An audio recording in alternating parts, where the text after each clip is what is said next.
এই যে লেবু গাছটা দেখছেন, এটা হচ্ছে মালটা লেবু গাছ।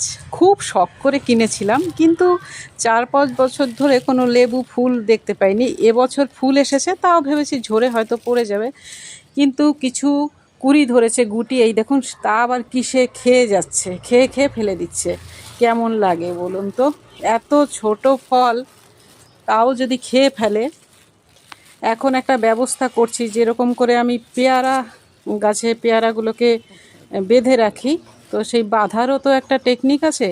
পেয়ারা যেমন ঝুলে থাকে বাঁধতে সুবিধে, কিন্তু এইগুলো তো খাড়া হয়ে থাকে।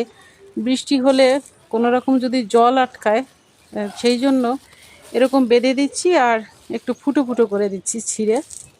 এইভাবে সব লেবুগুলোকে বেঁধে দিতে হবে, কিন্তু এমনভাবে বাঁধতে হবে খুব টাইট না, আবার খুব ঢিলেও না, যাতে পোকা নাও ঢুকতে পারে, আবার ফলটা যাতে বাড়তে পারে, এরকম করতে হবে। এই দেখুন, গাছটার যতগুলো ফল ছিল মোটামুটি সবগুলোই আমি ঢেকে দিয়েছি ভালো করে।